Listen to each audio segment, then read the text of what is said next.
Please be advised that the views and opinions of the host and guests do not reflect those of the station, the management, and its network.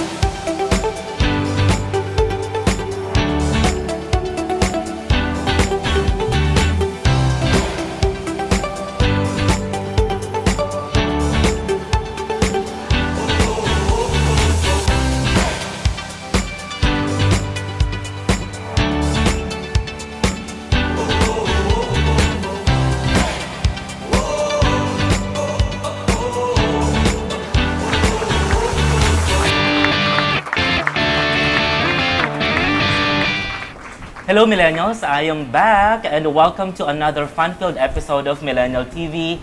Thank you so much for supporting our show and catch us every Sunday 8 p.m. here on Golden Nation Network, GSAT Channel 1. And also you may follow us on our YouTube channel and Facebook page, just search GNN Millennial TV. I am M.A and to introduce our MTV crew, we have our mysterious hunk, Chris Abaya. Take it away, Chris. Go. Yes. Yes, what's up, Millennials? As always, thank you for supporting Millennial TV. And before we start, pakilala natin ang MTV crew. We have here, model next door, Zarah Lim.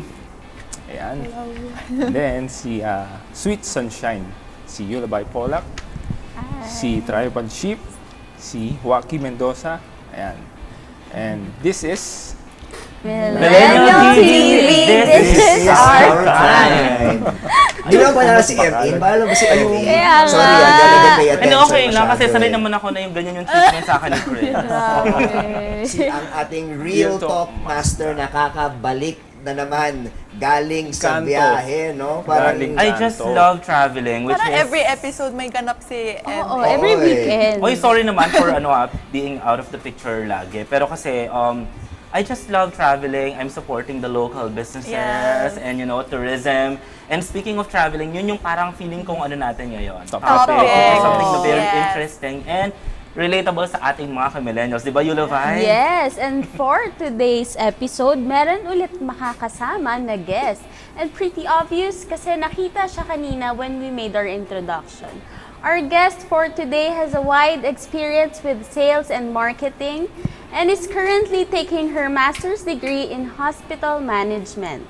Without further ado, let's all welcome Miss Ahmari. Hi, Yes. Hi, welcome to the show. Hello. Thank you so much for having me.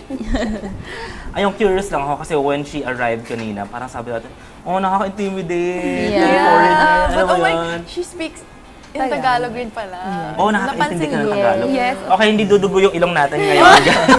hindi kita mapahirapan today. Ayan, I love it. So yun, curious lang kami kasi you've been in the Philippines for how long? I've been here for more than 10 years already. I kind of grew up here, so pusang Pinay. Yes. Yeah, And what brought you here? Parents mo? Ano? My father was one of the many who traveled here to the Philippines to study dentistry. Dati kasi uso yun na a while back, and eventually he moved the whole family here. So I'm pure Persian. Both my parents are Persian. Yeah. But I grew up here for so long that I consider myself, Filipino by heart. Like, nakaka-excite, no? I mean, curious lang din tayo kasi it's very seldom. Ako, first time ko nakamit ng Persian na living here in the Philippines. Usually, di ba, Americans, Usually, like, Australians, tourists. yeah. Tourists lang sila, yeah.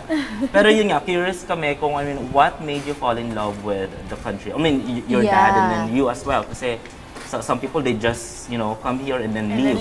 Definitely, yeah. So, actually, the rest of my family has already gone. My parents went back to Middle East. My sister ventured to Europe, but I definitely put roots in the Philippines because I just love the people, how caring they are, how joyful they are. There's almost not a dull moment when you're with a group of Filipinos, and I love that. And it's obviously a land of opportunities because you can do so much here. You can be productive in so many ways. So for me, I found my joy. There's so many beautiful places to see. So parang you don't really have to go far. You can just like, build a home and stay here and be happy. Naisip ko lang, no, sa loob ng 10 years, try mo na yung street foods. Yes, of course. Ang hindi ko talaga kaya yung balot. I mean, Pero you tried. na-try ko siya one time. Hindi ko rin siya bet. As a Filipino, hindi rin namin kaya. Na-try ko siya one time, 50%. Yung sa taas, kinain ko yung laman. Tapos, yung gumanon yung ulo niya. Biglang kinain niya. Sabi ko, oh my God, I'm so sorry. Can you have this? Ako na ko dun sa beak niya eh. Oh. I think the sabaw, parang I can drink the sabaw. Ano ba yun? Ang konya naman yung I drink the sabaw. Pero we get you. Overhyped nga sa mga foreigners dito. Di ba lagi na lang kapag sa TV shows, papakainin ng balot. Like, try nyo naman isaw or iba. Ba't mo natanong yun, Chris? Curious lang ako kasi 10 years na siya, di ba? Oo, I studied in... Siyempre sa appearance niya, parang hindi siya kumakain sa labas. Yeah, parang maarte ka ba or ano ka? More on cowboy? Hindi. Kinakain ko. I would like to try everything. That's the thing about being adventurous and What's your favorite food? Filipino food. Oh my God, sinigang. I love sour food. Yes, The more na maasim. sinigang or adobo. Adobo pwede din. Pero sinigang, kaldereta, mga ganyan favorite ko talaga. Oh my God. Comfort food. Do you cook ba? I tried. Yeah. I don't want to admit, but hanggang saan lang guys, I tried. I tried. I have a question Sige, naman go. about Persia naman because we've been asking her about what she likes about the Philippines. Yeah. Totoo ba na Persia is currently modern day Iran? Can you Yes. walk us through a little bit on like the whole geographical situation since Oh my God. Persia is Medyo no longer, di ba? Hindi na siya no pressure. normal. Hindi na siya yung name ng country nung di ba? Iran. Parang- Yeah, Okay, so let the history class begin. Hindi, joke lang. Some of you may be familiar naman with the history, like the Alexander the Great. Yung talagang before, almost the whole Asia was Persia, right? And then, of course, with the wars and everything, naghiwalay na. The Britons came, and then they separated the countries. They, modernized civilization came in. And then, paliit siya na paliit. So, na yun, it's like Iran na lang. It's a country. But of course, the history, the culture, the attractions, like the Persepolis, which bahay ni Darius the Great. Talagang history talaga yun.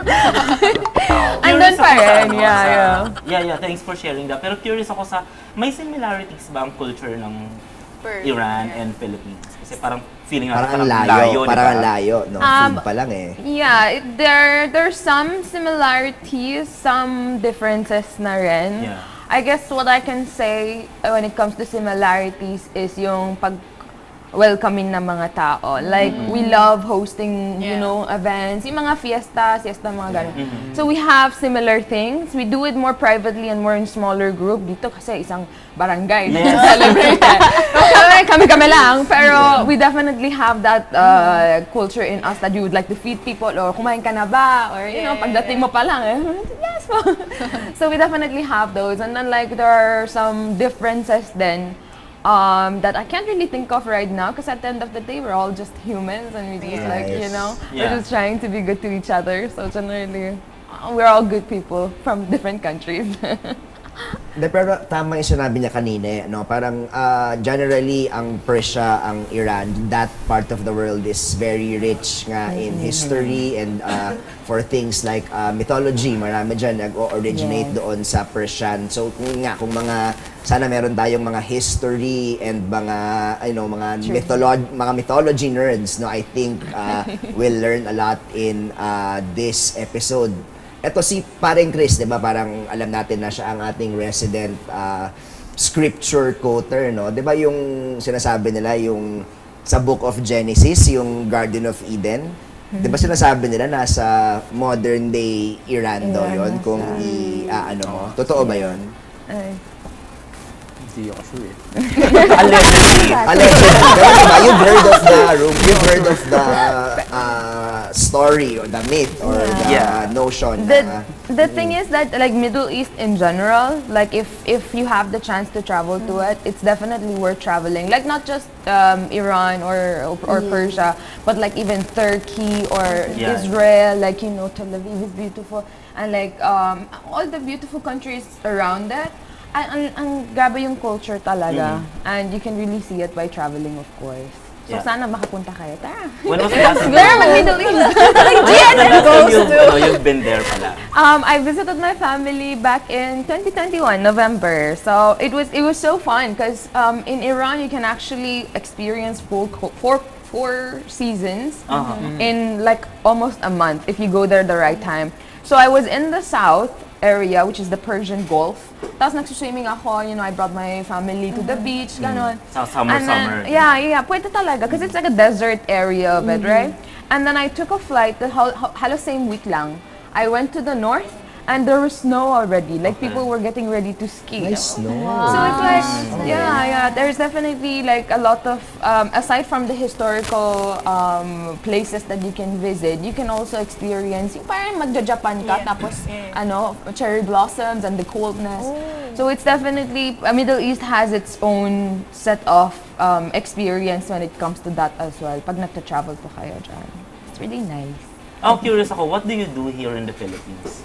Do you work, study, or? Yeah, so I actually finished my college and postgrad already, so I'm full-time working right now. I do a lot of marketing, events, and organizing and hosting. I'm very active when it comes to entertainment, which I know all of you are. Mukhang lahat tayo madaldal dito. Yun yung kasi nabasa namin kanina sa bio mo. You're a marketing something, but side hustle mo, you're hosting. Events as well? Yes, of course. Events are one of the main things. But, due to the pandemic, medyo nabawasan tayo ng mga events. So, thank God, it's coming back to life right now. Do you do TikTok? Are you active on social? Wala kasi akong rhythm when it comes to dancing. I know! I mean, during the pandemic, a lot of people lost their jobs. So, kaya naman yung parang, di ba, lalo na yung mga nasa events industry. But, they found a new industry. They found a new community. They did lives on their phones and on TikTok. That's very life-changing. So definitely. And it gives you a boost of confidence na rin which I like. Yung mga shy-shy lang, grabe, sa TikTok, sayaw-sayaw sila So far, ano pa yung parang goals mo in life? Ano pa yung parang something na nilook forward mo here in the Philippines and in terms of your life here and career? That's such a nice question. So I've been here for so long that I've already have made so many friends. I know so many people. I have so many of my favorite places. So I guess my goal in life is to really be a productive expat in the Philippines. Kasi di ba ang dami tayong mga expats na pumupunta dito. And hopefully I want to put up my own business to be able to help the communities, and travel more kasi 7,000 islands ang Philippines, guys. Si M.A, malapit nang ubos yung 7,107 na yun. And it's just fun kasi siguro for 2 years nga, di ba, almost 2 years or more than 2 years na naging travel fund lang lahat ng mga natin. So far it's getting back to the way it was before, but a lot of things changed. But I suggest yun nga, try to go places. Kahit hindi naman yung super fancy na mga travel, just go to Bulacan, go to Batangas. Ito si Chris. Diba? Hike mountain. Sa bahay lang. Parang bahay lang siya. Pero sa inyo naman kasi, diba? Marami namang sa inyo na parang doon lang sa area na yun. Sa Bulacan? Yeah, something interesting sa Bulacan. Ang dami gusto ngayon na parang, mga glamping ba yun? Yung glamping sites na medyo malapit lang sa Metro Manila. 4 hours drive, that's okay. Hindi mo naman kailangan yung super yung gusto mo lang mag-outdoors pero ayaw mong completely iwanan yung comfort zone mo. Ako nagulat ako sa mga makabagong trends na yon, and yun nga, sana mas ma-discuss pa natin when we come back pag travel talaga. Nako, si M.A pa lang, ubus na isang segment sa atin. Hindi, syempre yung sa guest natin, mas gusto ko na siya mag-share ng mga kung ano pa yung mga experiences niya here in the Philippines. But what's the last island that you visited pa? Yun nga, Malay, Boracay. I love what they've done. I didn't see it way back, but at least parang they helped It's to clean cleaner it up. and- Yes, clean it yes. up. It's more And now it's beautiful picking na. up again. Yeah. Ang dami ng tao. True. Grabe. Every holiday. just Punuan Parang yung party Zarah. place na ulit siya, no? Yes.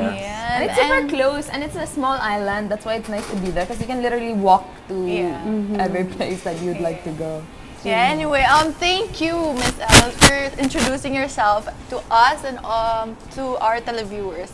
And for sure, marami pa kaming pag-sharean with Miss Elnaz. So don't go away, we will be right back.